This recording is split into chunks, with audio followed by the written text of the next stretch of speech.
Hey YouTube, thanks for joining us today. Let's just get right into it. Let's get started.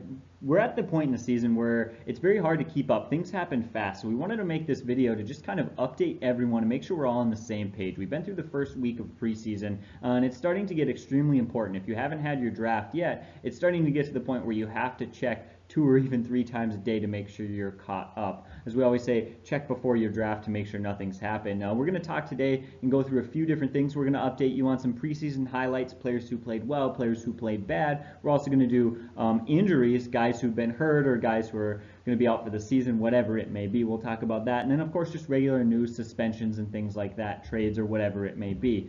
So this video should be everything that you need through week one to square you away. As always, leave a comment down below. Let us know what you think of the video. And the biggest surprise from this week, it has been a surprising week, so let's just get right into it.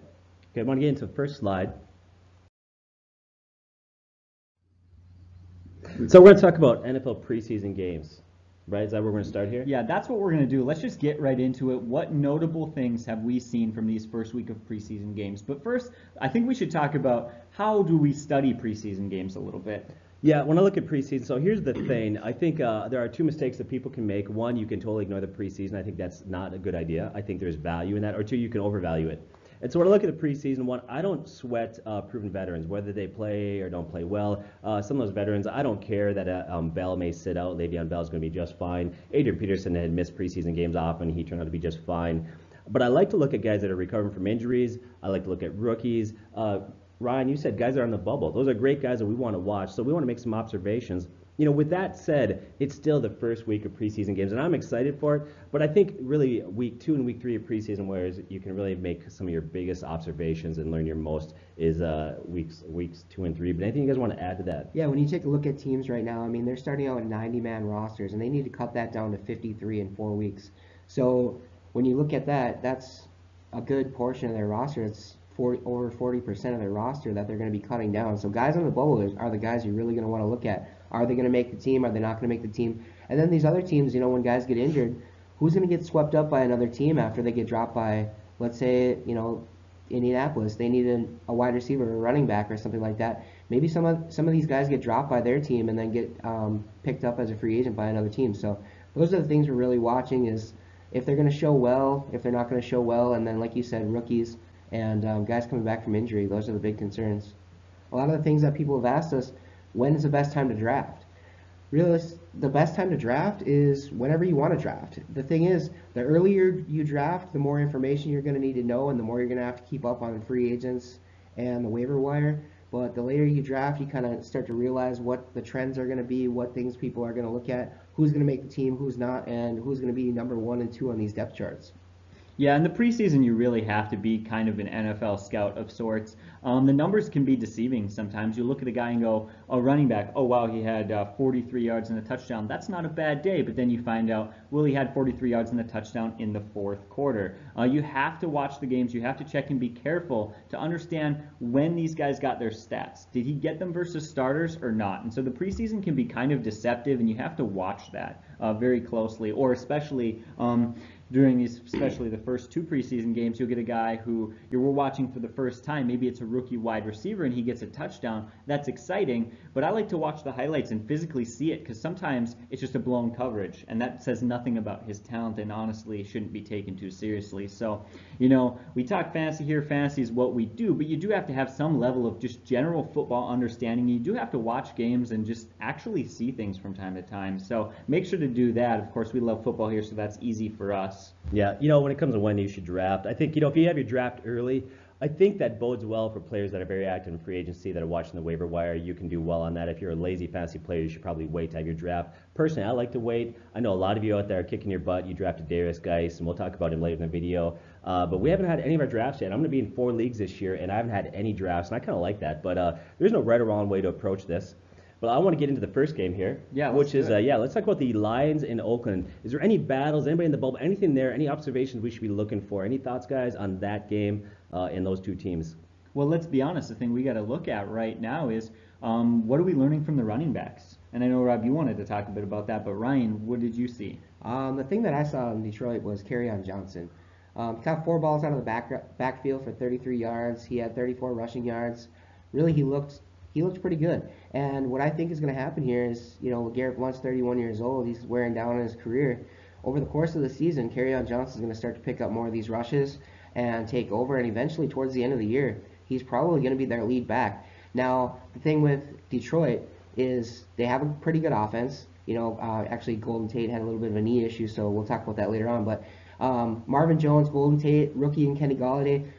Matthew Stafford's only 30 years old, and now they have a rookie running back. Theo Riddick's been there for a few years. They bring in an older guy in LeGarrette Blount, and they just signed Luke Wilson. So their offense is really shored up for the next few years, but they need to work on that offensive line, and they need to work on the defense to really make the jump forward for their team. So with Kerryon Johnson, I think if they start working on that offensive line and become more of a balanced team than just throwing the ball, 40 times a game, really that running game can start to pick things up towards the end of the year. And if he's going to get the rushing attempts, he might be the number one guy. But at this time, it's still Garrett Blount. Yeah, I think you're not the only one. A lot of people are excited about Kerryon Johnson. We did a video recently. We talked about how we like this guy, although I like him more for 2019 than I do this year. He looked good. Now, the one thing I will say in that is that when Kerryon Johnson was on the field, going back to what you had said, Christian, it was actually in the second half against second and third stringers. LeGarrette Blount, he didn't have a lot of carries, but he had a few carries. His yards per carry were solid in that game, and they were against the starters. And so I like what Johnson did. I just need to see it against some first and second stringers. Maybe he'll get that opportunity in the next 2 weeks. To see if he can do that. Once again, he was productive. He did look good out of the backfield, but it was in the second half. And so, once again, I just got to watch that a little bit closer before I'm going to say I'm all in on Kerryon Johnson. I'm definitely all in on him, but once again, this year, my fear is that it's going to be more of a running back by committee.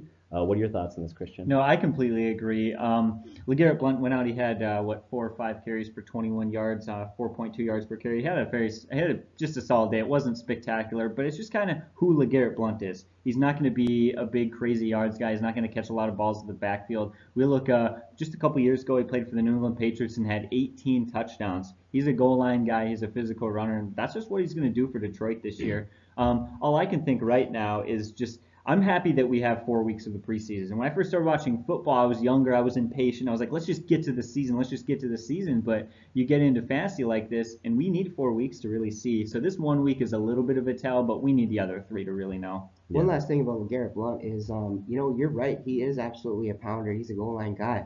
But he ranked in the top 5 in all metrics as far as elusiveness for running backs last year. Yards after close, breaking tackles, things like that. They just could not tackle him. So when it comes down to it, I think he's still the number one guy. He's definitely the goal line guy. But, like Rob, like you said, wait till 2019, Kerryon Johnson, or even towards the back half of the season, just kind of pick him up and stash him if you can get him that late. But as it sits now, I think these guys are going around the 30 to 40 range for running backs. So, and I think a lot of people have Johnson higher, which is kind of confusing. Yeah, I think I saw right now his average draft position is 34. I think I saw that. Don't quote me on that. That fluctuates, obviously. Look at some other guys there. Jordy Nelson, there's been rumors that he's looking quicker this year. He's got speed back, but, him and Carr didn't play a lot in that game to really make any assessment there. I don't want to read too much into that. So if you guys are okay, I'd like to move on to game number 2. Yeah, let's move on. I believe that's Jets-Falcons. Yeah, let's look at the Jets and Falcons. Any observations, any thoughts there? I've got a couple notes, but I want to just hear what your guys' thoughts were about the Falcons-Jets games of those two teams real quickly. The quarterback for the Jets, Sam Darnold, rookie quarterback. To me, it seemed like he came out, they kind of put a game script together where it was going to make him really confident in his throws. He only had 18 pass, well, not only, I'm sorry. He had 13 of 18 pass attempts, but only 96 yards. So realistically, he's not looking at a very high yards per completion, yards per attempt. Kind of a lot of confident throws. And then Teddy Bridgewater comes in, and I think he had 7 completions for 93 yards, something like that, 91 yards. He looked really good, and I think right now they might have Darnold lower on the depth chart, but these depth charts at the beginning of the preseason really don't mean anything when it comes to who's actually going to be playing. But Teddy Bridgewater, to me, is a guy that the Jets could be looking at trading. I don't know. You really have 3 solid quarterbacks that could start week 1. And if that's the case, maybe one of these quarterbacks goes down on a different team, or somebody like, let's say, Seattle needs a backup. Teddy Bridgewater could find himself on a new team by the time the year starts. Yeah, he absolutely could. Here's the thing, either way, I really don't see either of those quarterbacks right now having a whole lot of fantasy value. One guy who does have fantasy value that I like, and what I really liked what I saw was Isaiah Crowell. He had a 16-yard touchdown catch, and that really excites me to see them using him in the passing game. He could be a very solid running back this year, and I think a lot of people are overlooking him. Would you guys agree and say that I thought that touchdown was really good news, that they look like they're going to use him in the passing game? Yeah, you know, I've been talking up Isaiah Crowell. I think he's a guy that coming out of Cleveland didn't have a lot of opportunities to succeed. I actually like him there for the Jets as a solid running back too. If there was a weakness in his game, it would be in the passing game. So you're right. If he went out and had a 16-yard rushing touchdown, okay, that's great. Not nearly as good as having the receiving touchdown. I like that. Hopefully he'll see some more touches there. You know, you guys talk about it. I don't think Bridgewater or Sam Darnold have fantasy value at this point, except for maybe down the road a plug and play, maybe for injuries or something. But going into that game, Sam Darnold, a lot of people for the team and beat writers around there said he had a 50-50 shot of being the opening day starter. He went out, he looked sharp. Once again, he didn't take a lot of high risk throws, but he did what he needed to do, and the staff and the coaching staff were very happy with his performance. So those are some of my takes on that there. I think Bridgewater's a good story, but you're right, it's not a real fantasy guy at this point. One last note on Crowell. He actually, I don't know if he left the game or if he went into the locker room later on, but had a head injury. I never really heard if it was a concussion or what the It situation sounds like it's was. concussion, yeah, and you know, obviously with 3 weeks to go or whatever it is before the start of the season, 4 weeks basically, he should be fine. Plenty of time to come Plenty back. of time, yeah. Not too much to talk about on the Falcons side. I mean, when Well, the they didn't do season- anything on offense. Yeah, when the season starts, I mean, they have 9 starters returning on their defense out of 11 from last year. So I think their defense could be just as solid as it was last year, if not coming back and stepping up even higher. Now, Christian, you had a great metric with fantasy value versus actual NFL value on fantasy points. How do you see their defense this year in actual fantasy value? Yeah, exactly. I don't know if you watched the last video me and Rob did. I talked about the Falcons as a team or as a defense that I really like. Last year they finished 5th in total defense as far as yards and points per game, but only finished 25th in fantasy value. They simply just struggled to turn the ball over, and that was because they had a lot of young starters, specifically on that defensive line. They have a really good set of defensive backs. I love them for this year. I think they're going to have a fantastic season and force a lot more turnovers. I think that young D-line, they're going to be able to get after the quarterback a lot more. So I agree. Yeah, they're talking about moving Beasley back to a natural position to help him more pressure on the quarterback. I think that helps. I look at Calvin Ridley in that game. He was quiet, but then the whole offense was quiet out there. And so I'm not going to hit the panic button on any of that quite yet. I think that Falcons offense will be just fine once the season starts there. So Sure.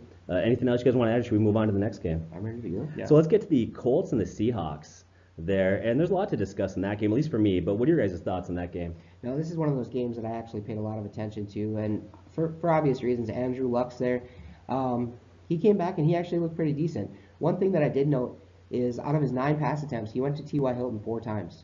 So that's definitely a security blanket. He took a pretty rough hit from Bobby Wagner and then took a sack like 3 plays later, but seemed to get up and come back, and he felt, after the game, he said he felt like football was fun for him again, which could be a scary thing for fantasy football because if he's playing like it's fun and he's out there slinging the ball, he could easily throw for another 40 touchdown season. When it comes to the Seahawks, well, I guess we can stick with the Colts right now. Running back situation, Robert Turbin, he's actually suspended for 4 games this year, but he looked pretty decent. He was by far their best running back of all of them out there, yeah. Yeah. But unfortunately, he's gone, and that's for what, PEDs, right? Mm-hmm. Yep. And so Yeah, Marlon Mack has a hamstring issue. We'll talk about that in the injury portion of the video, but I didn't really see a whole lot from the wide receivers that I was really too happy with. Yeah, you know, look at T.Y. Hilton. I like T.Y. I've got some question marks. You know, is there another guy going to step up there? Is it going to be Grant, whoever at this point? But what are your thoughts, there? No, I agree. When Kason Williams was your best receiver, that's probably not a good situation. Of course, it's preseason. We'll see. It is a concern for Andrew Luck that his wideouts aren't great, but he came back and he played and he looked good. He really did look good. He looked healthy and he looked fine, so that's absolutely not a concern. Yeah, we'll talk about that a little bit with injuries, but you're right. He's looked good, not just in this game. He's looked good in preseason. He's in great physical shape.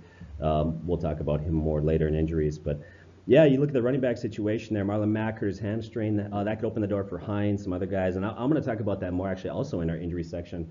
Some of the guys they're talking about there. Another one they've talked a lot about is Christine Michaels again. Although the problem with him is whenever he's been on the field, this guy's been successful, and every team says, man, he looks great, but he can never stick around with the team. So I don't know what's going on there. I think he's been on 4 teams in the last 2 or 3 years, something like that. How do you feel about the Seahawks, Christian? I know you've been high on Russell Wilson and Doug Baldwin. Obviously, Baldwin didn't play. Russell Wilson was in there for a little while. What do you think about that? Yeah, well, it's just hard to measure. You come in week 1, you got your star quarterback, Russell Wilson. You're not risking hurting him in the preseason. You're just not. So that's why he wasn't in there a long time. And then, of course, we'll talk a little bit more about injuries. I'll get to Doug Baldwin, but he didn't play because he's a little bit banged up. But we'll push that off for our injury section. What about Chris Carson versus Rashad Penny? That was something that's been a big topic this offseason. Yeah, I think that's something we need to discuss for certain. I mean, we have talked about it a little bit in some of our videos and our rankings. Rashad Penny, as time is going on, he's losing his value. I'm not saying he's not going to have a good NFL career, but right now, I think that's Chris Carson's team. The coach is talking about how he put on weight in the offseason. He's in great shape. They love how he played last year. He was very successful before he had that leg break. And even the first game there, what are some of the lines that you had? Now, once again, it's preseason, but Chris Carson came out and so far looked pretty good. Yeah, Chris Carson came out at the beginning of the game as the starter. Only got 4 carries, but he had 26 yards. That's 6.5 yards per carry. He was really effective. And then when he came out, they start to switch into the second stringers, and that's when Rashad Penny came in. He had 8 carries for only 16 yards. That's 2 yards a carry on 8 carries. That's not very good at all. We'll see again, this is just one preseason game, but if this is any indication of how the season's going to go, it's certainly Chris Carson's team. Yeah, I know you said something, Ryan, a few weeks ago, and that was that Penny was getting a lot of time with the special teams. Is not a good sign for a position player like that when he's sent out there a lot. We talked about that. A lot of the guys, especially in the running back position, you got a guy that's coming out having punt returns, kick returns. Do they really want to send him out on first and second down? But then I was really thinking about it. Antonio Brown returns punts for the Pittsburgh Steelers, and then he's out there in first and second and third down every single passing play, it seems like, and he's still producing. You got a guy like Tyler Lockett who's returning punt. Actually, Tyler Lockett versus Penny is going to be kind of a battle between punt returns and kick returns. But I think this is another one of those situations you really need to monitor as the season wears on. The thing is, we've talked about before, follow the money. And why would the Seattle Seahawks want to invest a first-round capital, a first-round rookie value on a running back when they should have really addressed other concerns? The defense is a concern, the offensive line is a concern. So I don't really know what's going on behind the scenes there, but it seems like they really want Penny to do something, and he just hasn't shown them that quite yet. And Chris Carson is the better back. Chris Carson was a 7th-round pick last year, so and Penny being a first-round pick this year. And they said Penny did well catching the ball out of the backfield. And, the Seahawks are pretty good at evaluating talent. They had a good running back in Alex Collins. Unfortunately, what I heard is the only reason they had to let him go was C.J. Prosise can't stay healthy, and they needed a third down back, so they had to keep Prosise and McKissick on their team, and Collins just ended up being the odd man out. So, unfortunately, he went on to have a pretty good season with the Ravens. But I think it's one of those situations, just like we talked about earlier, as with Detroit, is as the season wears on, it's kind of going to be more of a balance shift, kind of a split. And I don't know that I'm really going to want to go for a Seattle running back this year as far as that fantasy situation, because I don't know who it's going to be from week to week, and I can't roster both of them on my team and kind of hope for the best. Yeah, I mean, any running back out there, every running back situation you need to look at, you need to pay attention to, because they're so hard to come by. With that said, I wouldn't want to draft Penny or Carson and trust them to be my running back 1 and 2. But are those guys that I throw on my bench? Absolutely, I would. In hopes that one rises to the top. Maybe there's an injury, something happens. So once again, I wouldn't trust either one of those guys to be my starting backs at this point. But I definitely think they're backs you got to keep an eye on. Yeah, exactly. I like Chris Carson for this year. I really do. I'm not going to draft him as either of my starting running backs, but he's a guy I love to have as my running back 3, who I could easily see having 900 yards, 8 touchdowns, being very effective. One last name to mention was Nick Vannett. He's actually the tight end there in Seattle. They did draft a tight end this year, but Ed Dixon's their free agent signing, and he doesn't seem to be getting any healthier. So Nick Vannett was the guy. It looks like he's going to be the number 1 tight end for Russell Wilson, and he actually, I believe, caught a touchdown pass in this game. So I was listening to a lot of the beginning of this game. He sounded like he was doing pretty well out there. So that's a tight end you might want to keep an eye on, maybe for streamer purposes. Yeah, I heard that too, that he looks like right now he's going to be that guy. We'll continue updating you on that. Let's get to the 49ers and Cowboys game there. Some things to discuss. I know that there's a guy that you've been kind of big on, Christian. There's a lot of things I think to look at there. One of the situations for me is the Cowboys wide receivers. Right now, Alan Heron seems to be their guy, but after that, there's a lot of question marks. If that's a weakness of that team, that's probably it. You had Witten retired this year at tight end, so any takes from that game, Christian? Yeah, exactly. I think a lot of people were excited about Michael Gallup's touchdown, and I like Michael Gallup going into the season, but don't get too hyped on it, and here's why. He had 3 targets and only caught 1 of those balls, and it was for a 30-yard touchdown. But this goes back to you need to be an NFL scout. I watched the play, and it wasn't honestly all that spectacular. He didn't run a sharp route. He ran like a little stutter and go, like a fake curl route and a fly route. And to be honest, he didn't really trick the corner. It was just bad coverage, and it wasn't a bad play per se, but honestly, I didn't find myself being too impressed by him. Like I've said in the past, I'm happy there's going to have 3 more games for us to watch him. Don't get overhyped on that. I don't want to trash him. It was a 30-yard touchdown. It was a nice play. It was from Dak Prescott. That's very exciting. It was with like 9 minutes left in the first quarter. So it was against starters, but don't overhype it. Don't, you know what I mean? Well, I don't know. We're not there at practice, see everything that goes on. The one thing that I like about what he did, I'm not even talking about the touchdown necessarily, but that he spent a lot of time out there with the first team offense. And so for me, that I think that's huge to say that, okay, the Cowboys are working him into that. And if that's a role he's going to have, yes, he is a rookie. Maybe he's not going to have a great season, but he's a guy that maybe simply by volume get on the field is going to see targets and be a valuable fantasy option out there. But any takes on Michael Gallup or the wide receivers for Dallas? Just Michael Gallup a little bit. I mean, when you look at the Cowboys wide receivers, we talked about Allen Hurns, but who are their other options? Cole Beasley's been there for years. He has flashes. He's kind of a up and down type of guy. He'll have a good game and then 3 bad games. And then Terrence Williams on the other side is right now on the depth chart one of their starters. I just don't foresee him being a viable option and lasting as an NFL wide receiver starter versus even a fantasy starter. So Gallup's a guy definitely to keep your eye on. And I didn't catch much of this game. The only things I really caught were some of the San Francisco things. So if you guys want to move on to San Francisco, that'd be... Yeah, well, I'd love to talk about one more thing on Dallas. Or yeah, do you go have ahead. I something was to going say? to talk about Tavon Austin's on there too, another sure. wide receiver. He's another one that's been around for a few years, a guy that can do a lot of different things out there, but he's a jack of all trades, a master of none. I don't like that for my wide receivers. I like a guy that's going to see a lot of targets beyond the field. I like Dak Prescott, looks sharp. Now, Dak took a step back last year, but if you look at the first 6 games, he was on pace to have a phenomenal year, and then some things happened. I think there's injuries, the offensive line, the running game, of course, suspension, all that. It ruined the play action. But Dak looked good in that game. But what were you going to say? Well, I was a little bit impressed with Bo Scarborough. He wasn't bad. He had like, let me check here. Got my stats up just so I don't have to memorize everything. He had 33 rushing yards and a touchdown. It wasn't it wasn't amazing yards per carry, but he did have 2 catches on 2 targets for 19 yards. Again, doesn't really have that much value because Ezekiel Elliott's there, but if something happens to Elliott, we were talking in our last video, it's probably Rod Smith, and it still probably is Rod Smith's role, but maybe that's something to watch in the future. It really doesn't matter right now, but I noticed it and I was a little bit impressed. Just quickly on Dallas, Rob, you mentioned Dak Prescott's first 6 games last year. There's some really, really extremely interesting stats on Dak Prescott when Ezekiel Elliott's on the field versus Dak Prescott without Ezekiel Elliott. And I know, Christian, you mentioned DeAndre Hopkins with versus without Will Fuller. I know I mentioned Lamar Miller with versus without Deshaun Watson. And I think that's something that we might want to take a look at down the replacement level talent on some of these teams and how it affects the starters, the main superstars.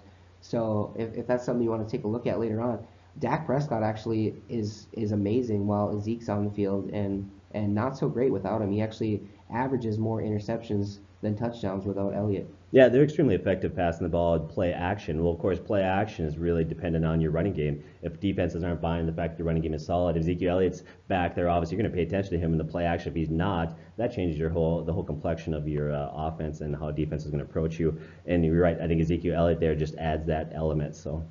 Yeah, so what about the 49ers running backs? I was unimpressed. Jerick McKinnon, 3 carries, -4 yards. Matt Breida, 1 carry for 3. Joe Williams was awful, 11 carries for 27 yards only. It was just unimpressive and makes me think we talked about in our last video, and I just said I feel like that running back situation is going to be Shanahan trying to fix his car with duct tape sort of thing where it may work, but it's not great. I don't know. Maybe these guys are good, or maybe they're bad. Maybe it's the offense's fault. Maybe it's theirs. But I just thought it was ugly, honestly. Well, I think what's happening, you look at what he did there for Atlanta and how the success that they had, the success that Freeman had in that offense. And I think he wants running backs that are smaller, that are used effectively in the passing game. And I think those running backs are very effective in the passing game. McKinnon, obviously 51 catches last year. Matt Breida has shown to be successful, but they're both smaller backs. And so I do have concerns with the ability to run the ball between the tackles and do some of those things there that they need to do.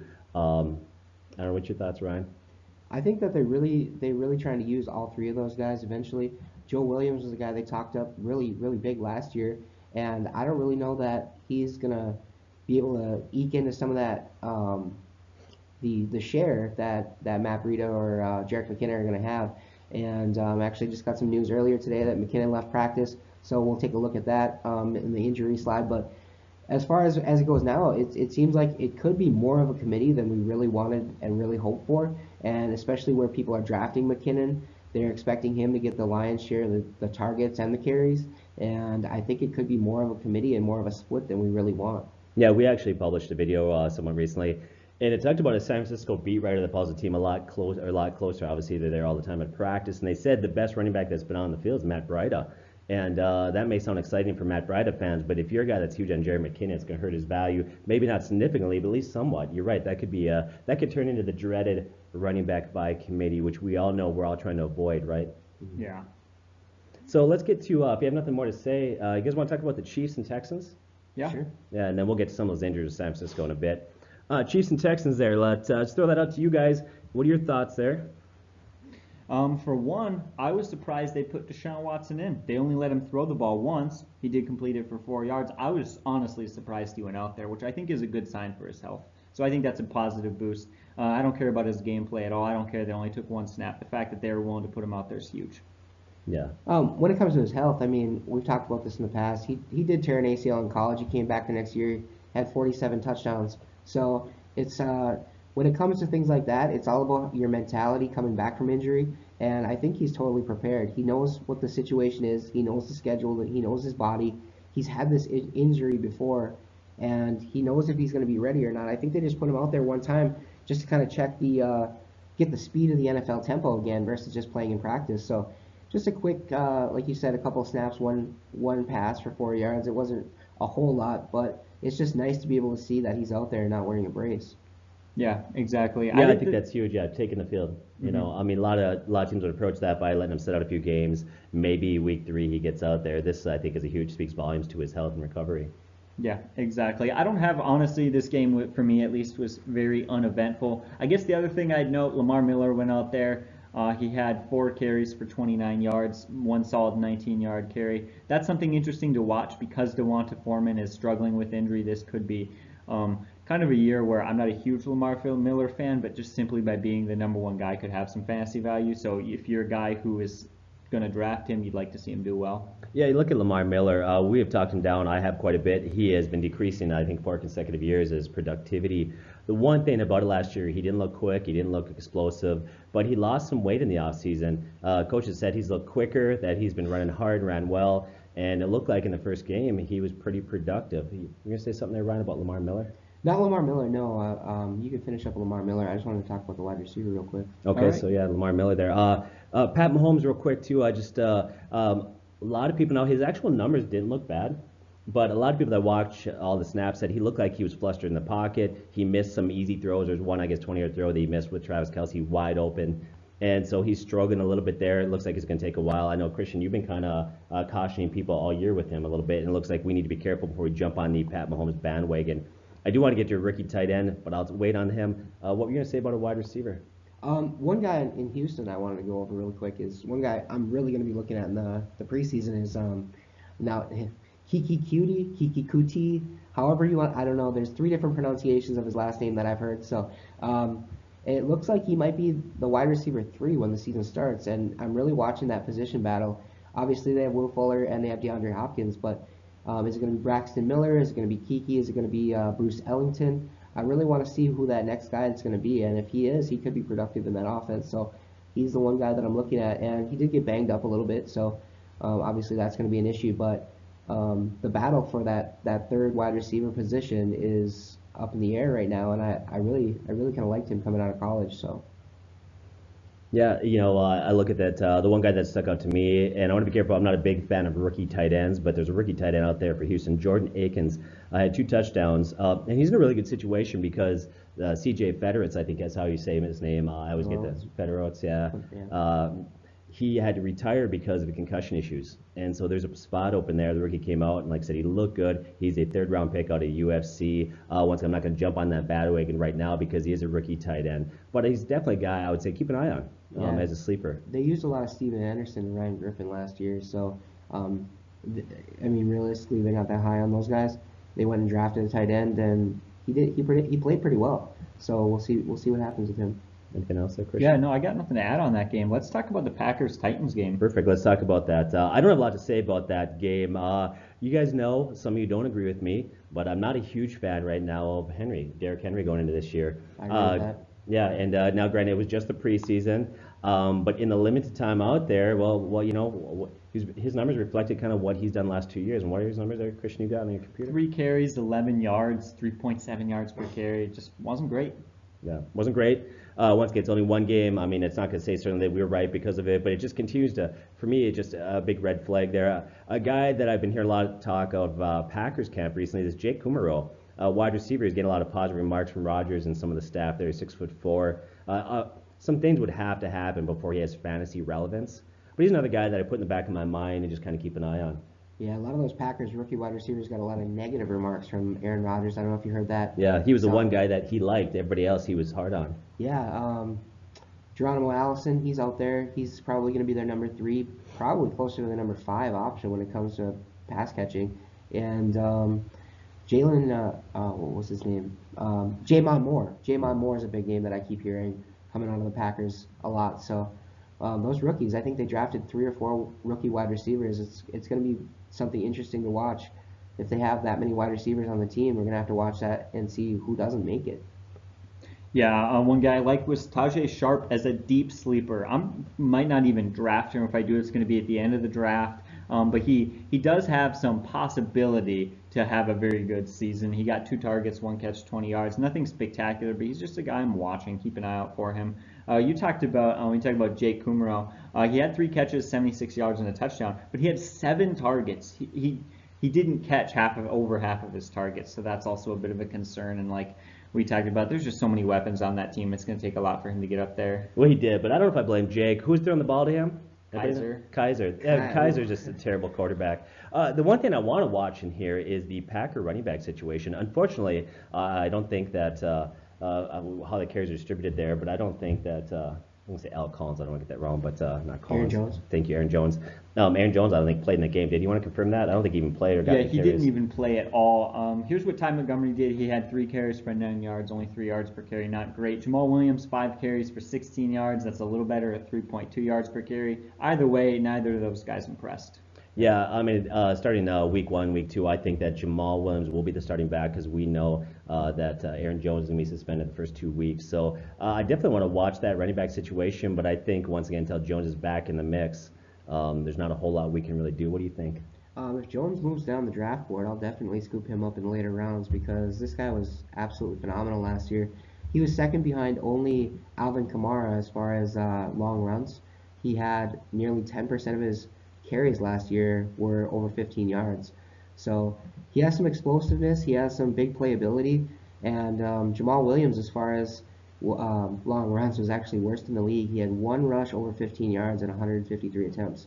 And second compared to him was Mike Gillislee with 1 in 104 attempts. So the percentages are not that great for Jamal Williams. He might be more effective in, like yards per carry, but when it comes to big play, breaking tackles, and the ability, I'm going to go for Aaron Jones over Williams in that situation. Yeah, Jamal Williams was effective in the passing game. He wasn't very effective in the running game. I think that adds value because obviously if you have Aaron Rodgers as your quarterback, you got to be able to catch the ball in the backfield. But yeah, what you're saying just reaffirms what we've been saying all year. The guy that we like in that situation is Aaron Jones. But we're going to have to wait till week 3. And like you said, Christian, it might take till like week 4 before we see significant value in him. So Yeah, let's move on. We can talk about the Ravens and Rams game. Yeah, we'll talk about that a little bit. Talked about Jackson coming in, the rookie quarterback and what he could possibly do and some of the talent. He's very gifted. But Robert Griffin was listed as the number 2 quarterback on that depth chart. Well, Robert Griffin actually looked pretty good in that game. And now it's been 2 preseason games, and Jackson is struggling a little bit there. Flacco looked good also. And so when you look at that situation, Griffin's doing well, Flacco's doing very well, and Jackson's struggling a little bit. It just kind of reminds us he's probably got a way to go before he's going to be a viable starter in the NFL, much less of any fantasy value there.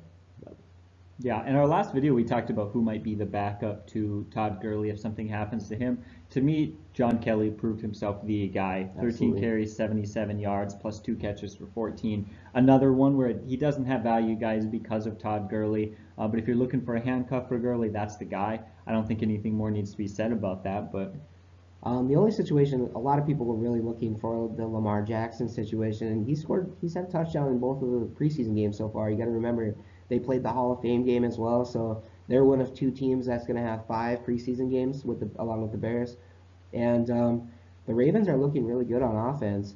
I think they might keep all three of these quarterbacks on the team, and it sounds like they're using a lot of RG3 Lamar Jackson splits. They have a lot of offensive playbook plays that are going to be specifically for Jackson to be maybe split out, or specific rushing plays. So it's going to be an interesting situation to see what happens there. But Flacco looked really good last night, Thursday night. Yeah. Flacco looked really good from everything that I've heard, and he's probably going to have the #1 job throughout the season, barring any type of implosion when it comes to the team. I mean, as long as they stay relevant, Flacco should be the #1 guy. And, look at Lamar Jackson taking over in the future, possibly.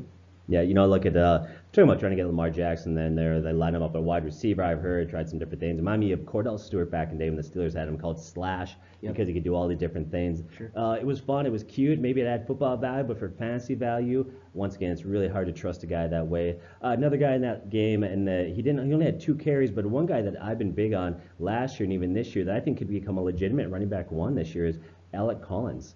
And I think he had 2 carries for 26 yards, just kind of once again reinforcing the idea, like I think he's going to be their starting back, and I think he's a guy that's going to have a very good year. Yeah, I agree with that. I don't have a whole lot to say on the Rams either. They didn't play any of their starters except one offensive lineman, so there's really not much to say. Manning looked horrible, 3 of 13 passing, so Jared Goff has pretty secured in the #1 role there.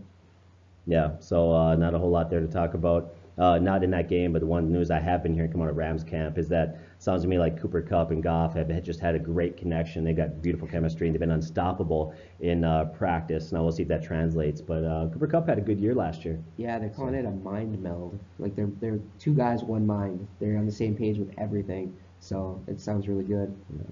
Yeah, well, I don't know about you guys. That's all I have to say on that. Yeah. Things are looking good there. Let's move on. Let's go. Okay, let's get to Washington, New England. Now, the biggest news to talk about there is an injury that I think we'll talk about in the injury section, and that's huge news, actually, for fantasy football. We got to talk about Darius, guys, but we're going to get to that. So apart from that, any observations from that game, things you guys want to talk about? Oh, yeah. I mean, I got to talk about Jeremy Hill. I'm excited about Jeremy Hill, who's a guy who could possibly... Deion Lewis had 1,000 yards last year. He had like 9 touchdowns. He was a very good, kind of a steal for some people. Jeremy Hill could do that this year. He went out, he had 11 carries for 51 yards. That's a solid 4.6 yards per carry and a touchdown. He was also used in the passing game, 2 receptions on 2 targets for 14 yards. Maybe that's a good fit. We'll keep watching throughout this preseason, but that's a solid sleeper right That's there. one of those battles that we were talking about between Gillislee and Jeremy Hill. Jeremy Hill was great when he was with Cincinnati for a couple of years there as a running His rookie year is phenomenal. Then, Yeah. you kind of fall off a little bit, but yeah. Absolutely, he was really good, and then he kind of slowed down production. They drafted Joe Mixon, and they let him go, and he went up to New England. Now he's in a battle with Mike Gillislee, and he's clearly dominating at this point. So Jeremy Hill might be one of those guys that just kind of surprises again and comes out of nowhere in this offense, especially if Sony Michel were to miss any time. You're looking at Jeremy Hill and maybe a James White combination up there. So. Well, and Sony Michel is going to miss some time, actually. He's banged up right now. Sounds like he's going to miss some preseason. If you know anything, if you're going to be a player for Bill Belichick, he is very particular. If you're not on the field, if you're fumbling, if you're making mistakes, if you're a rookie who hasn't learned pass protection, whatever that is, he's not afraid to sit you no matter what round pick you were. And so I think there's starting to be a guy, Jeremy Hill, somebody that I'm not excited about, but he's somebody that we need to start watching closely and watch how this develops, definitely. So keep an eye on Jeremy Hill. Once again, going back to what you said, Ryan, a couple years ago, he was very good for Cincinnati. You're right, Christian, he had a good game. He could become LeGarrette Blount, part 2. Yeah, he could. Anything else you guys want to talk about from this? Because, do you want to talk about the other Washington running backs, or what do we want to do here? I was just going to say, Samaje Perine looked really good. When it comes to him and Rob Kelly lost some weight. Last year they called him Fat Rob. This year he's Fit Rob. So he lost some weight there. It's going to be between him and Samaje to see who gets that share of the carries. We talked about it in our last video. Chris Thompson may or may not be ready until October, November. But for the most part, he's going to be the pass catcher, so they need that first and second down back. And I think all three of the guys are going to make the team this year now that Geis is injured. So. Yeah, I've got a bunch of notes on that under my injury section because that obviously, so I'll just wait on that. And as far as all the other stuff, well, there wasn't a lot of starter play there that I think is very significant. We know Alex Smith's going to be this quarterback. Tom Brady's going to be the quarterback there. I mean, honestly, you could look at the wide receiver play for New England, but I think you need to watch week 2 or 3 to make any observations there. Do you want to talk about the Saints and the Jaguars? Yeah, let's get to that game. So for me, the most intriguing part of that to watch for me would be the Jags wide receiver competition. That's one that I'm going to watch closely because I think there's an opportunity there for somebody to step up. None of those guys has a stranglehold on that job, and none of those guys are proven. Marquez Lee is probably the most proven guy there, but I wouldn't say he's definitely not an all-pro or somebody you know is going to be out there. So I've been kind of watching that. Based on what I saw this week, Chark had a catch. Westbrook was productive. Moncrief was productive. Nothing in that first game, though, that radically changed that after week 1. So any thoughts there, guys? D.D. Westbrook actually caught 3 of 3 targets, and all 3 of them went for first down. So he might be one of those guys that they look for as a kind of a possession guy, maybe a slot receiver.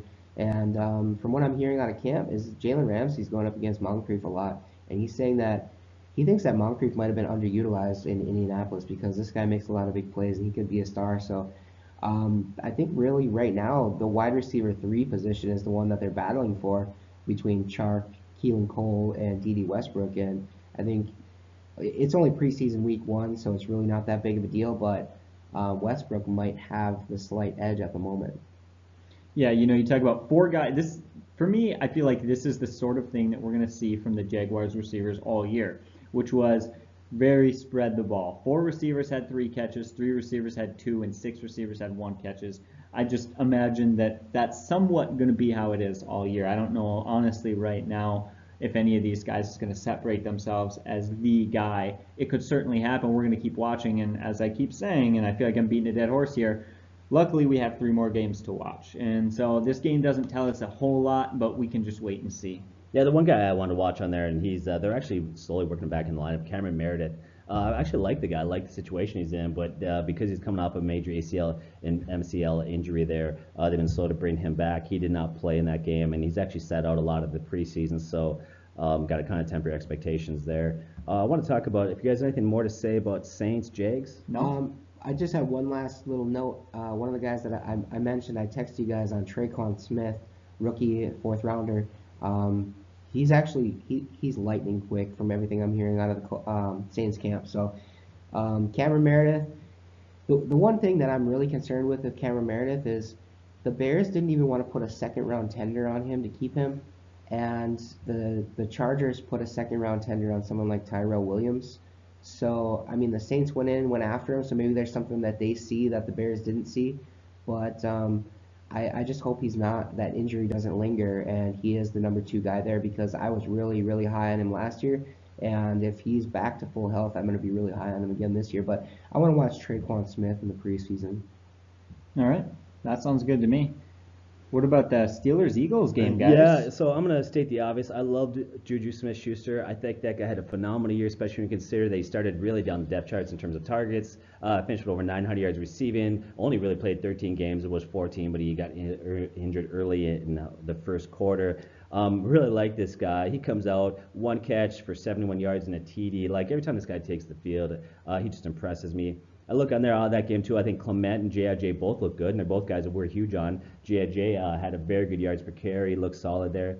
And there's one other guy I want to talk about, but I want to swing at your guys' direction first before I talk about my final guy. I want to talk about eventually Dallas tight end. Yep, thank you, Goddard, their tight end of Philadelphia. But anything you guys want to say regarding that game? No, I like that J.J. played good. James Washington had 2 catches for 44 yards. Don't think anything of it. I'll tell you why. Because Antonio Brown was out, and so he got a chance to play there with a little bit with the starters. But he's still far down on that list. Don't worry about him too much. Yeah. Carson Wentz didn't play. We'll talk about that in injuries as update. Juju Smith-Schuster, the catch he actually made, he jumped over a defender after he caught the ball as he was running and made it into the end zone.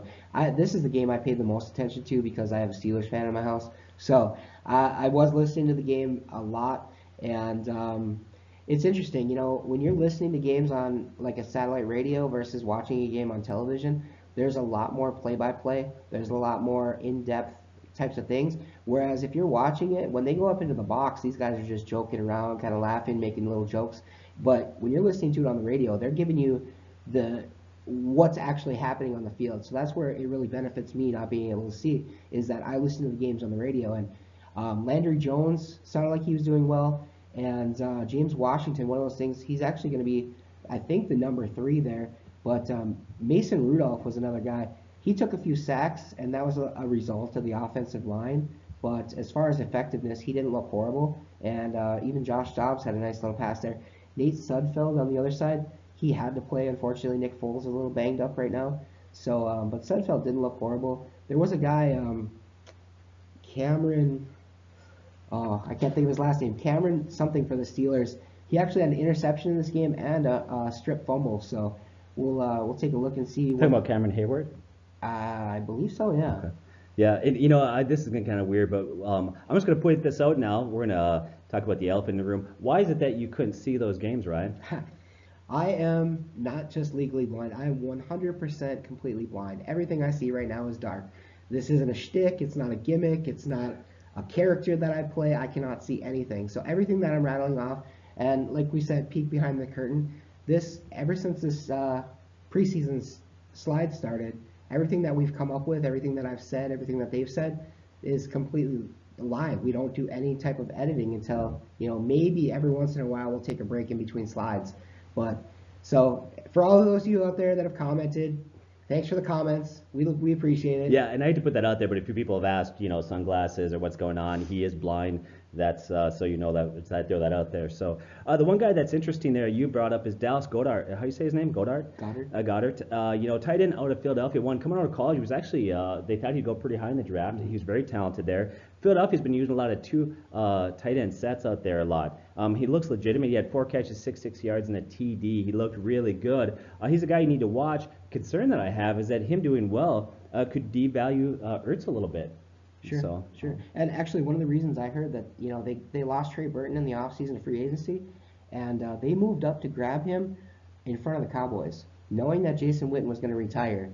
And I think they just wanted to stick it to the Cowboys and grab the best available tight end. And that's exactly what they did, and they seemed to hit on another tight end there. So I think they just really wanted to avoid the overpowered combination of a player named Dallas playing for Dallas. There we go. That was what it was. Mm-hmm. I don't think he has a whole lot of value because Zach Ertz, but he could take value from Zach Ertz just a little bit. I still think he's a very good tight end. I'm not too concerned about it. Yeah, I think he's going to be good. I mean, it devalues him. I wouldn't say significantly, but it could devalue him a little bit. Yeah. Let's get to our next game, the Browns versus the Giants. So before we get into this game, I want to just say congratulations, Bears fan. You won a game. Browns fans. That's right. Bears fans. Oh boy, I'm going to get it from the Bears. Someone's going to be mad at you. They were. So let's just break that down a little bit. Christian, anything you want to say about Saquon Barkley? Saquon Barkley reminded me of Adrian Peterson. He looked really good. Funny thing was, he comes out his first carry, he has this very nice explosive run for 39 yards. And then after that, on the rest of his runs, he got stuffed. His next 3 carries only went for 4 yards. And so I think some people are like, well, I'm not sure what to think. And well, that's very Adrian Peterson-esque. We see a lot of running backs who are big and who are physical and who run this way. They're just going to hit you for 1 yard. They're going to hit you for 2 yards. They're going to hit you for 3 yards. And then boom, all of a sudden it's a 50-yard carry. It's a touchdown. So the runs he got a little bit stuffed on, I wasn't too worried about. On top of that, Ryan, you mentioned the Browns were like blitzing a lot and bringing a lot of pressure. Like it was very unusual for a preseason game to see a team do it this much. Maybe the Browns wanted to work on it. Maybe they wanted to just be annoying or something. They just wanted to get a win. They just really wanted to win or something. But I thought that he performed really well. I think that rookie running back comes in like this and you have to take him in the first round in fantasy. That makes you nervous, but when he can go out and get a run like that on his first touch in the NFL, that's a huge weight, a huge load off your shoulders. Well, the other thing I want to look at, and I don't know because I didn't see the rest of the plays out there, but I want to know who was on the field at that point. Was Odell Beckham out there? Was Ingram out there? Was Shepard out there? And I suspect that Odell probably wasn't out there. I don't think Odell played at all. Yeah, exactly. And so, of course, teams, you can sneak up a little bit. You can cheat up your safeties when he's out there. But when Odell Beckham's on the field, you're not going to be able to load the box up, obviously. And so that's going to change your complexion quite a bit. And this is the second highest percentage of game that I listened to over the weekend because, number 1 draft pick, number 2 draft pick, both on the field at the same time. Saquon Barkley's hype train is a mile long, and same with Baker Mayfield. Unfortunately, he might not start at all this year, but I did notice that Barkley had a 39-yard run on his first carry, and then only 4 yards on the next 3, which drops his yards per carry down a little bit. But like you said, 1 yard, 2 yard, then all of a sudden, boom, he's going to break up like a 39 or 69 yarder. You never know. But another guy that I was looking at there was Davis Webb. He looked horrible. And I do not know how this guy is even serviceable in the NFL anymore, except for preseason games. He only completed 41% of his passes. He was overthrowing guys. He was underthrowing guys. There was absolutely nothing going on in the offense when Davis Webb was on the field. So that's going to be an issue. They need it. Eli Manning is, towards the trail end of his career, the last 4, 5, 6 seasons that he's going to end up, depending on how long he plays. And they need to find a guy there to replace him when he eventually decides to call it quits. All right. You talked about the number 1 pick, Baker Mayfield. Baker Mayfield looked good in the game, and so I know people are jacked up, and there might be some conversation about does he get a start. Well, first of all, right from the get-go, the head coach has made it clear this is Tyrod Taylor's team. As good as Baker Mayfield looked in that game, how did Tyrod do when he was out there, Christian? Tyrod Taylor was great. 5 for 5, 99 yards and a touchdown with a rating of 158.3. I mean, he just played great. He really did. And he was possible rating that you can have. Yeah. So with that said, Baker Mayfield looked good, but you know what, Tyrod Taylor did, and the coach has been saying all year long this is his team, and I think the coach needs to win. Another guy that had a huge night out there is Antonio Callaway.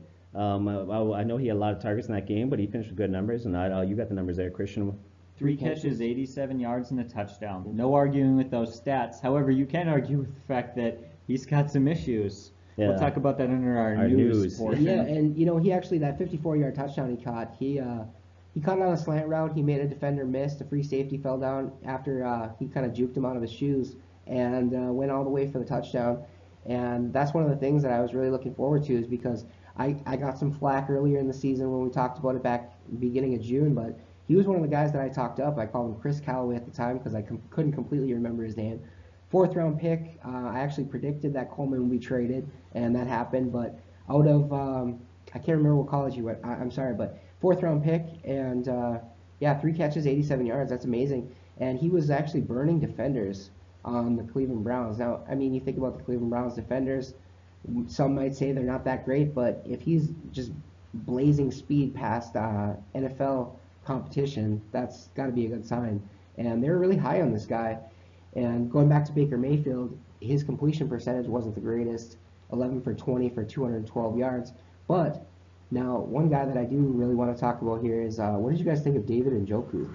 Well, 2 catches for 46 yards and 2 touchdowns. There's no arguing that he is going to step it up. This is going to be a much better year for him. He had 4 touchdowns last year. I wouldn't be surprised if he had 6 or 7 this year. I honestly wouldn't. He looks great, and I think he'll benefit from all the issues in that receiving core and the fact that at one point they had, Coleman, they had Callaway, they had Gordon and Landry. Now they might just have Landry, and so he could seriously move up because of that and have some value. Yeah, he's extremely athletic, and one of those catches for the touchdown, he actually caught it in the back of the end zone, got his feet down, and was able to hold on to it. In double coverage. That's extremely nice. He actually, as far as tight ends go, he was 7th in tight ends for red zone targets last year. So if he can keep up with that and convert on some of those, it's going to be a big year for him. And you mentioned Jarvis Landry. One of the things that people say about Jarvis Landry is he's never really been that downfield guy. He's just a possession receiver. Had an interesting stat on his 400 catches in the first 4 years in the NFL. 323 of those 400 catches have been for less than 10 yards in the air. So he's a short dink and dunk type of guy. He's going to catch you the ball. He's going to get high percentage target catches. But on the first play, he went out there and caught a 36-yard pass down the field. And I don't know if that's a sign of what's to come or if they just wanted to show you that it's possible that he can do it. So Landry, that's one of the things we're going to have to watch out for. Is he going to stick with that 10 yards per catch role? Is he going to be that guy that stretches the field a little bit? And I don't know if he can do that. Well, he was frustrated in Miami because of play calling, and Cleveland has said publicly that they are going to try to get him the ball downfield more this year. So I don't think that's a fluke. I think you're going to see more of that. For me, his value is dependent on Josh Gordon, and we'll talk about Josh Gordon in a bit. Sure. Last thing I want to say, and we'll get into the Bucs Dolphins. Running rookie back Nick Chubb, seemed like a guy that can move into that role and maybe overtake Carlos Hyde. He had a brutal day, 15 carries, 11 yards. That guy looked bad. Obviously, we'll have a couple more weeks to see how he does, but so far not good for Nick there. Sure. But let's get to the Bucs and the Dolphins there. Yeah, one thing I just want to really talk about the Dolphins running back situation, Drake and Ballage. I was impressed with Drake. Drake, he had 1 catch for 7 yards and then 3 carries for 16, so 5.3 yards per carry. He looked good, and I was happy about that. I have him in a keeper league, so that's nice. On the other hand, Balazs didn't play quite as well. He had 10 carries for 37 yards, so just 3.7 yards per carry, but he did have 3 catches for 23 yards. Yeah, but he did have a dreaded fumble in the game. He did have and fumble. it was a fumble where honestly he didn't get hit that hard. He just lost it. So he didn't look great there. The other thing with Drake, okay, look, here's my take on Drake. Last year he had a 4-game stretch where he was the most productive running back in the NFL. Looked great. I loved him going into the offseason. And then they draft Balazs, so then I was like, okay, now what to think of this? But in camp, all they keep saying is that Drake has been gashing the defense with runs here and there. He looks great. He looks explosive. Now, I don't know if the coaches are ready to go all in on Drake, but I think it's only a matter of time before he's a running back. One, he's going to be their go-to guy. I love him. I think he's very solid.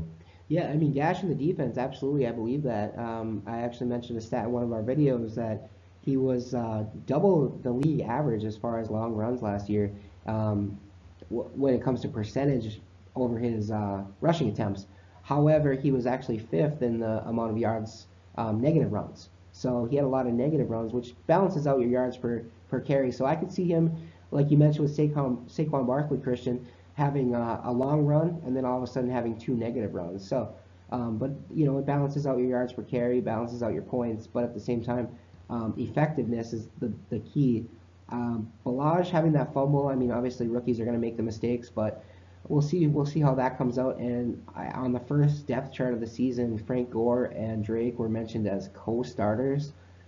Like I said before, depth charts this early in the year don't really mean a whole lot, but that kind of, I think, says a little bit of something. We might want to talk about that later on. But how about the Buccaneers? I really like Ryan Griffin. 4 for 4, completed all of his passes. He was out there for a good portion of the time. And Jameis Winston, he just kept going to Cameron Brate. Sorry. Kept going to Brate. Brate's kind of a security blanket there. So did you guys see anything on the Buccaneers that you really liked? Well, you talk about, what are the stats again on Ryan Griffin? Christian, you got that there. What was his final numbers? Yeah, so Ryan Griffin finished 20 for 26, 179 yards and a touchdown on a 107.7 rating. Oh, I know what I was thinking. I'm sorry. 4 for 4 on the final drive for 67 yards. Oh, and okay. They kicked the field goal to win. I apologize. Yeah, so for me, when I look at that situation there, I think, there'll be 3 games that somebody's going to step up. Ryan Griffin might be that guy. A lot of those positions for me are settled. I am watching the Bucs running situation a little bit there. Peyton Barber is a more big physical back. He looked okay, 4 carries, 21 yards, 5.3 yards per carry. Ronald Jones, on the other hand, who everybody's really big on, although I have concerns he's a smaller back. I think he's a smaller back that could turn out to be more of a change of pace, third down back using passing situations. He had 8 carries for 9 yards, so it's only 1 game once again. But some of these rookie running backs struggled there. My money's on Drake and Peyton Barber. I'm not excited about, but he could end up winning that job. Any observations as far as quarterbacks or anything there, Christian? Or no, I don't honestly have much. The Tampa Bay running situation was was really the 2 running situations for Miami and for Tampa were the things that I was looking out for. And for me, I give a bit of an upper hand to Barber. He played better. And then, of course, to Drake, a little bit more confidence there for people who have him. Yeah, I like to see the wide receiver situation for Miami there, although Ryan Tannehill didn't get a lot of action. I like to see that. Really, once again, this is a game. Those are teams I'm going to watch weeks 2 and 3. Anything more you want to say about the No, I'm ready to move on whenever you are. So we have the Bengals and the Bears. So Joe Mixon, I got him in a keeper league, and right now I've got a week to decide. I think I'm going to keep this guy. He had 3 carries, 9 yards, not that great, but he had an impressive 24-yard touchdown, receiving touchdown, and I like that because I think they've figured out some issues there on the offensive line. I think they'll improve in the running game. I think that offense is going to improve, but I love him getting used in the passing game, and so I like that. Look at the Bears. They played it pretty vanilla. You didn't see a lot of Mitch Trubisky. He was used very little with very little effect. I think a lot of it could be the play calling. We've really got to watch just to see how he does. I know that I've been kind of giving you grief all year, Bears fans, but I have my concerns. But we'll see. It's only week 1. It's only a preseason, and I'm sure they kept it vanilla for a reason. But any thoughts on those games, guys? I didn't catch much of this game at all. I don't really have a whole lot. I heard that Tyler Bray did pretty well as far as efficiency, but at the same time, he's not going to be the starter, so we don't really have to worry about that too much. But other than that, I didn't really catch a whole lot of this game. We'll watch it for the rest of the games, but it did make me stop and look twice. Giovanni Bernard had a better rushing day. 4 carries for 23 yards. That's 5.8 yards per carry. That was better than Joe Mixon, who had 3 carries for 9 yards. We'll see how that continues to play out, but hopefully that's not a trend that continues. Bernard's one of those guys, you feel like he's been in the league for a decade. He's only 26 years old, so he's still got a lot of opportunity left in the league. Yeah. All right, what's the next game? I think we only have a few more. Yeah, the Panthers-Bills there. You know, there's been a lot of talk that Peterman was going to win that job, that he's looked great, although I said that last year and he came out and had that brutal game. But he actually took one step closer to making that a reality. He was pretty effective. Do you have his numbers there? No, I don't. I think he was 9 for 10 for 119 yards, 1 TD, and 1 pick. His quarterback rating was over 100, and he looked pretty effective. Yeah, I think he was missing one of his weapons. Corey Coleman got traded there, but he's so new to the team, he didn't have the playbook down, so he didn't actually play in that game. The Bills running situation, we'll talk about that in news, what happens with McCoy with this issue off the field. Otherwise, if that doesn't become an issue, then really there's nothing to discuss there for the Bills. Panthers, I think we pretty much know what that's going to look like. I think it's C.J. Anderson get carries. We know that Christian McCaffrey is going to be used. Anything else that you guys find interesting or intriguing in that game or with those two teams? Calvin Benjamin, you know, he had his issues with Cam Newton, kind of tripped him a little bit. The thing is, Benjamin came over to the team halfway through the year last year. He was struggling with some nagging injuries, didn't really pick up the playbook right away. A lot of people are drafting him in the 40 to 50 range for wide receivers, and I feel like his talent is way higher than that. So now being almost a year in that offense, I think that he could make a leap forward and be their number one guy, even with Corey Coleman being there. It's going to be really nice to have another guy to draw some of the attention away from him on the other side. And then DJ Moore and Curtis Samuel. Curtis Samuel was a guy that the Panthers were really high on last year. Unfortunately, had an injury, missed the whole season. And now this year coming back, he looked pretty good. And DJ Moore looked pretty good for them too. So we'll see how that goes. C.J. Anderson had a rushing touchdown. Christian McCaffrey had a rushing touchdown. Those guys are going to be kind of what you said they're going to be, so I don't really have a whole lot more to say on that game. No, I'm excited to get to the Vikings-Broncos, honestly. Yeah, I am too. You know, I'm not worried about Kirk Cousins. He's going to be just fine. But I'm a Vikings fan, so I'm not going to lie that the time he's out there, he looks sharp. I love that. He's starting to build some rapport with Diggs. And Diggs has been moving up quite a bit there. Maybe he'll become the number one guy. Although we did say that in our notes, we have said in our videos that even though Adam Thielen is really the number one guy there, Stephon Diggs actually has number one type talent. In fact, we said he has actually top 10 to 15 wide receiver talent there. I love that Kirk Cousins did well. But what do you want to talk about in that game? Well, you know, one thing to note, and we'll talk about it in the injuries, is Dalvin Cook didn't play. Murray filled in. He played 4 carries for 43 yards, so that was solid. But there's another running back that really has to be mentioned. He does have to. Royce Freeman. Royce Freeman played well. 4 carries for 38 yards and a touchdown with the starters against a good Minnesota defense. Again, let's not overvalue preseason, but I think that this really solidified the fact that I'm excited about him. He was in the passing game too, I believe. He was. Let's see what he did in the passing game. I don't have his stats memorized, so. Or maybe he wasn't. Royce Freeman. He had 1 target, but he didn't get a catch. Yeah, he ran the ball well. He looked good. He was a guy that right from the get-go came into a great situation there. They had no running backs that were really rooted in that starting position. And if he continues, there's no reason to believe that this guy couldn't become the starter for Week 1. I don't know what's your take on Royce. Oh, I've been pretty high on Royce Freeman, and now with the injury to Darius Geis, I mean, I actually might have Royce Freeman as my number 2 rookie that I'm targeting as far as running backs go. I was high on Rashad Penny. I still am towards the end of the season, maybe for the future of 2019. But Ronald Jones, I like him a lot. But Peyton Barber's there. I don't think that Royce Freeman has much of a competition. Devontae Booker, we've heard it. Devontae Booker is going to be the guy. We want him to be the guy. He's going to be the guy. He's not the guy. He's just not the guy for that team. And Royce Freeman he's very talented. He had over 6,000 yards in 4 seasons at Oregon. He had 60 touchdowns in 4 seasons there. And that's typically a team that hasn't really run the ball with their running backs that much. He finished 7th in touchdowns and rushing yards. So I really liked him. And the only other thing that I paid attention to this game a lot. The only other thing that I really had to say was Thielen and Diggs remind me of a Marvin Jones and Golden Tate type of thing. One guy's going to have more catches. The other guy's going to have less catches, but they're going to have about the same amount of touchdowns, about the same amount of yards. Maybe 70 catches for 1,100 with one guy, 90 catches for 1,100 with the other guy, and both around 7 to 9 touchdowns. So, especially with Kirk Cousins, he looked really good, 4 for 4, 42 yards, and that touchdown to Diggs. I think these two, they do very well on play action, and having Dalvin Cook in there as a threat to run the ball, the Minnesota Vikings play action is going to look really good this year. So I'm excited about that. Bit of a concern for that Denver offense. Case Keenum only went 1 for 4, 5 yards. It didn't look very good at all. Yeah, maybe Case Keenum's success was offensive coordinator Sherman. Well, you talk about the system, man. All the Vikings quarterbacks did well. Cousins had a quarterback rating of 150, but Trevor Siemian, who was awful last year, had a quarterback rating of 111. Kyle Sloter, quarterback rating of 123. Maybe it's just working for them. A guy like Rock Thomas came out of nowhere and had a good game too.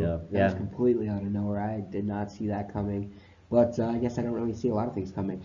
Anyways, the Denver offense and the Vikings offense, you're looking at depth. I mean, the Vikings, all three of their top 3, top 4 players in terms of depth, they just kept scoring. The touchdowns just kept ringing up and ringing up and ringing up. And if you're playing your 3rd, 4th, 5th string wide receivers, and these guys are still catching touchdowns, and with the 3rd string quarterback, whether you're playing against a 3rd string defense or not, it's depth, and they have a lot of guys on that team that are going to be able to make some moves, whether it's this year or in the future. So they're really good at scouting, it seems. Yeah. Okay. Yeah. Let's get to NFL injuries here. Next slide.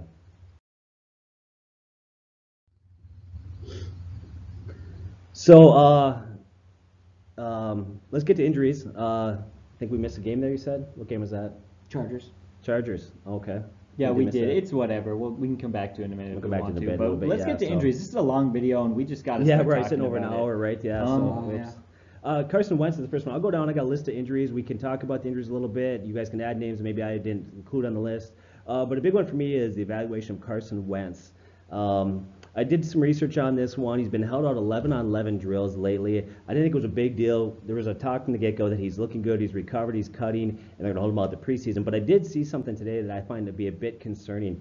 Sounds to me like early in camp, he was in 11-11 drills a couple times, and now they've pulled him out of that. And so when I hear that he started there and they pulled him out of that, to me that sounds like a setback. Mm-hmm. I do find that a bit concerning at this point. So any information, any thoughts you guys have had on Carson Wentz? No, it's funny you should mention that. That's what I was going to mention, but you already said, so there we are. What do you guys say, Ryan? The only thing I had to say is I never really expected Wentz to be ready for week 1. Why would you bring out your franchise quarterback week 1 if he's not 100% healthy when you have Super Bowl MVP sitting behind him at Nick Foles? Nick Foles has had his ups and downs in his career. I mean, he had a horrible season with the Rams, but he had an amazing season his first time around with the Eagles. So he's serviceable, definitely. He's probably one of the best second quarterbacks on a depth chart in the league, and but he's having a little bit of issues right now. He had some neck and back spasms. That's why he didn't play in the preseason game. But I don't feel like they need to roll Wentz out there week 1 when you have a guy like Foles there. So obviously we'll keep monitoring that. But yeah, that's all I had to say on Wentz. Okay. What are some other ones? Rob, you got a whole list. Yeah, I got a list.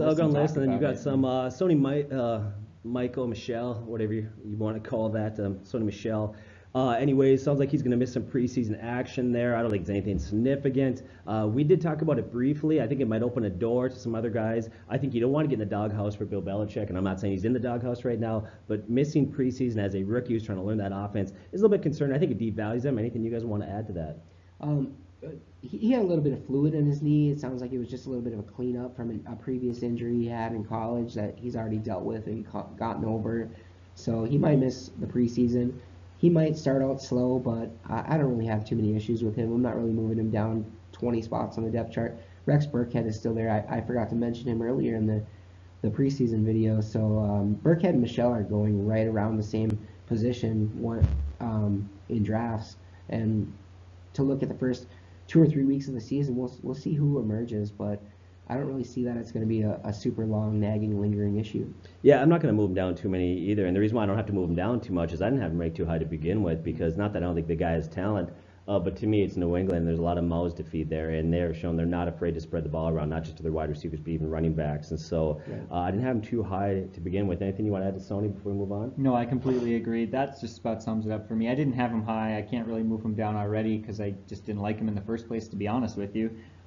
Two guys, Doug Baldwin and Antonio Brown, two receivers who didn't play these last two games due to injuries. They're fine. They're just veteran receivers, and their coaches are being safe. Both coaches are very confident about those guys. I just wanted to make that clear because every year there's a new guy who's new to fantasy and gets really nervous about a veteran who misses a preseason game, and it's just not that big of a deal. They're fine. Antonio Brown's already back in practice. I am a little bit concerned with Doug Baldwin just by the fact that Pete Carroll is ever the optimist.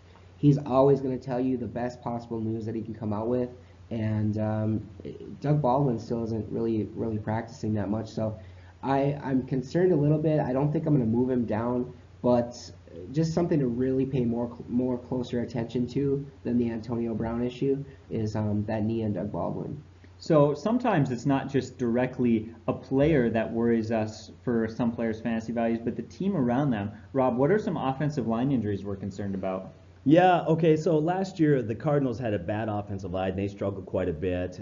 They worked hard in the offseason trying to improve that offensive line, and now they lost their starting center for the year. To me, it's a little bit concerning. I don't think it devalues David Johnson too much because, quite honestly, David Johnson's going to be used in the passing game. He's going to be a volume play. Even as productivity drops, he's going to be good there. But, it will have a slight effect on it. As far as those quarterbacks go, I was going to draft either one of those guys anyways, but one's going to keep an eye on. The one offensive line issue I want to talk about, and I have to admit, I'm excited for the Vikings this year. I really hope that this is the year that they do it.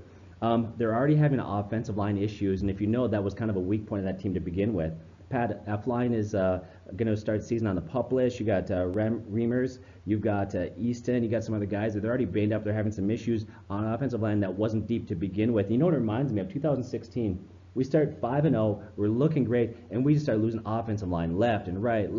Finally, after a while, you can only overcome so many injuries. Right now, I don't think it's an issue for the Vikings, but if anything else happens, it could become an issue for me.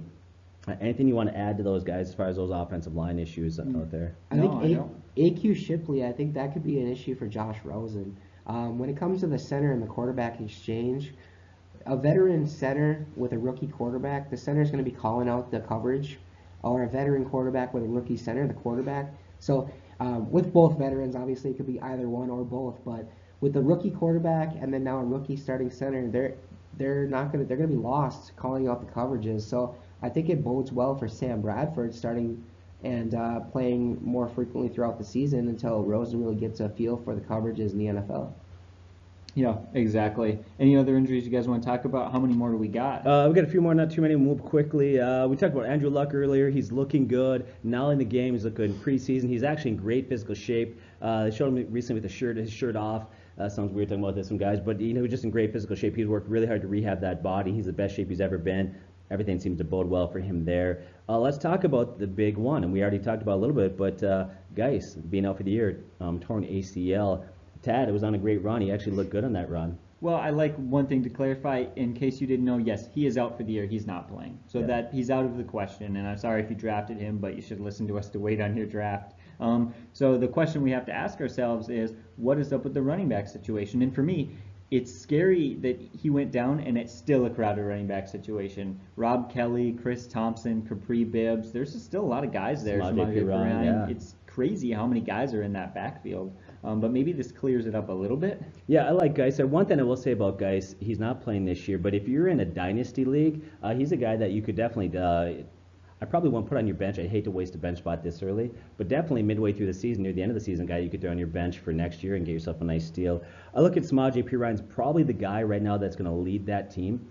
He's probably the most overall productive. His strength is in catches.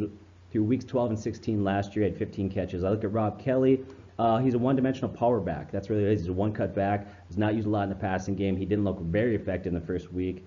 Bibbs is a guy that his effectiveness is in the passing game. He had 14 catches in 3 games for the Redskins. The problem with those guys is their value is in the passing game. And Chris Thompson, you're right, he was recovering slowly, but this week they increased his activity in practice.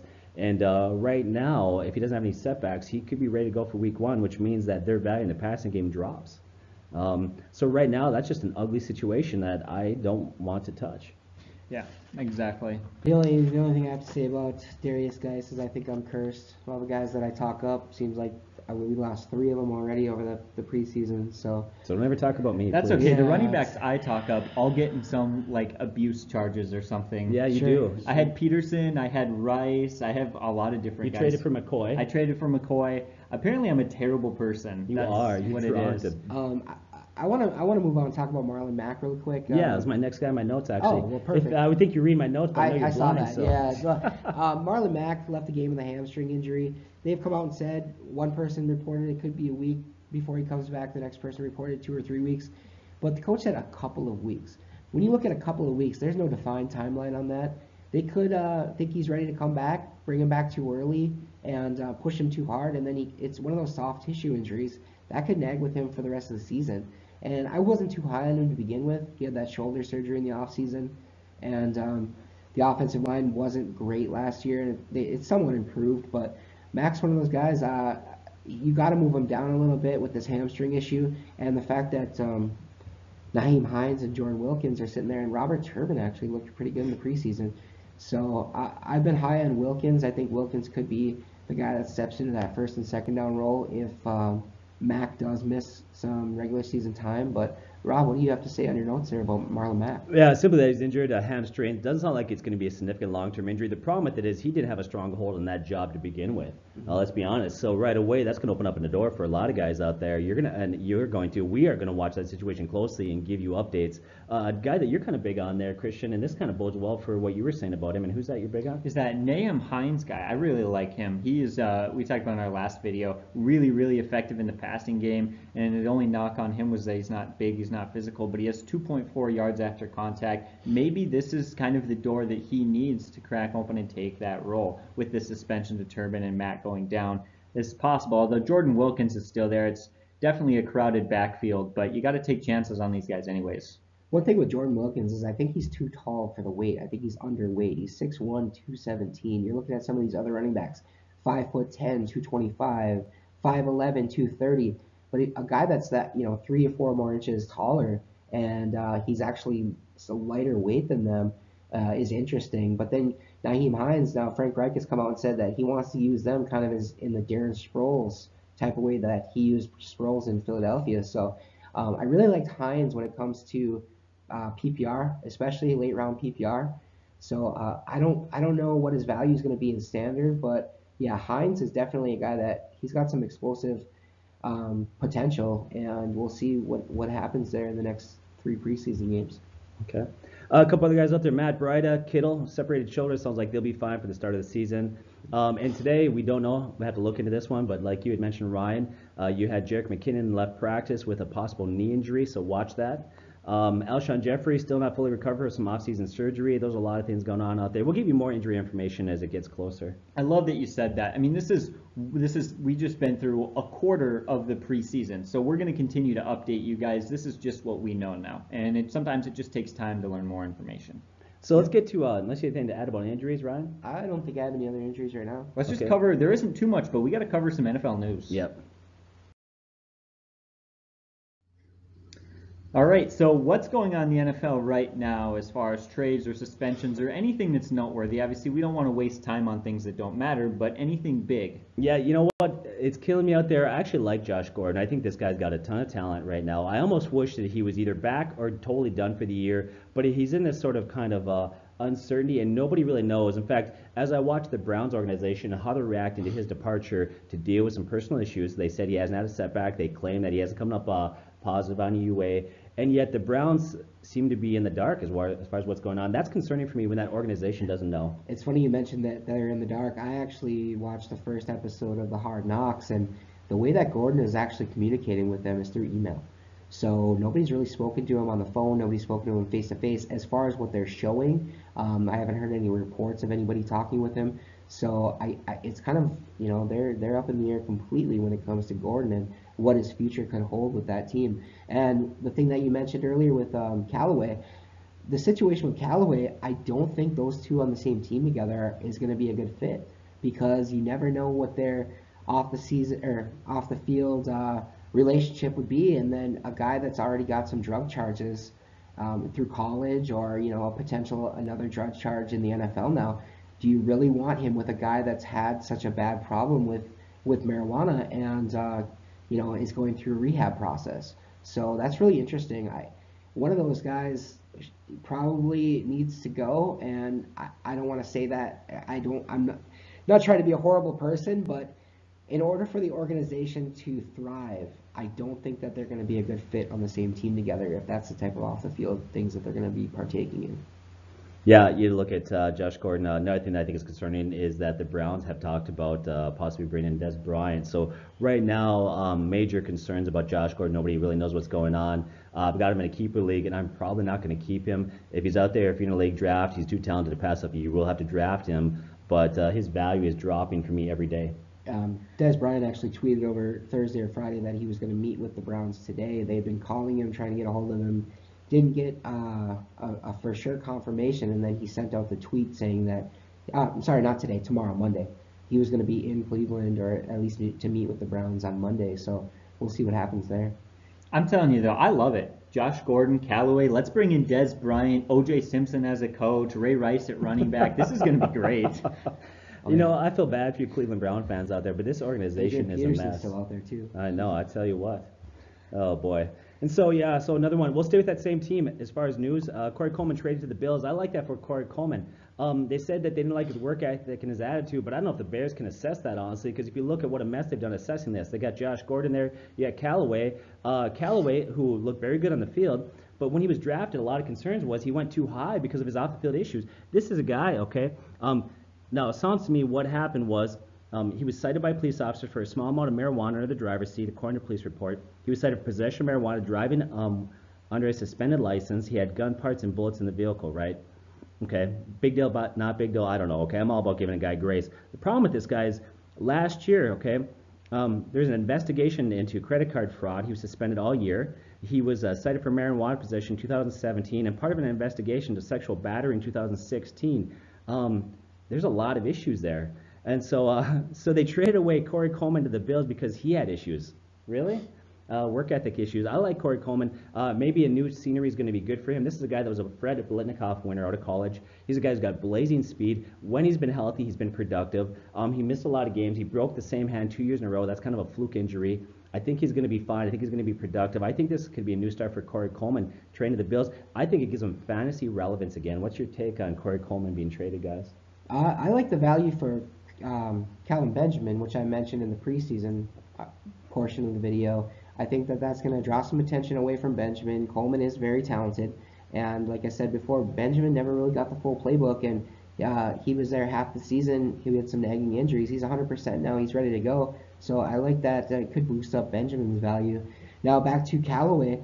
I'd like to give the guy kind of the benefit of the doubt on the marijuana charge. I did hear that he passed a drug test, but the problem that I have is the fact that you had practice the next day and you're pulled over at 2:59 in the morning. I thought about that too. Yeah. That was the big thing that I really had an issue with. Is who knows what time the Browns start their practices? 6, 7, 8 in the morning. They do their workouts. They lift before they're out on the field. So being out that late. But then really did it translate to negatives on the field because he had those 3 catches for 87 yards and a touchdown. So we really don't know what that's going to look like. And I did mention before that I've been watching the Hard Knocks. The problem with that is it's edited. Cleveland has final say before anything gets sent out. So on the Hard Knocks, Jarvis Landry berated the wide receiving core of the Cleveland Browns for their work ethic. He said that none of that would have ever been able to be tolerated if he was still in Miami. And I mean, so there's guys on the sidelines not practicing that don't have injuries. Hugh Jackson doesn't seem to have a full stranglehold on the team. He's been dealing with some personal issues. Todd Haley came in from the Steelers. Now he goes from Mike Tomlin to Hugh Jackson. And we know Mike Tomlin's a kind of a hard knock type of coach himself.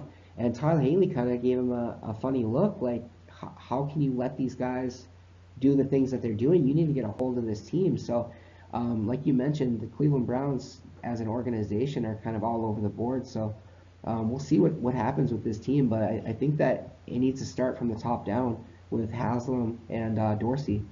Yeah, normally I give the guy the benefit of the doubt, but when he plays for Cleveland, I assume the worst.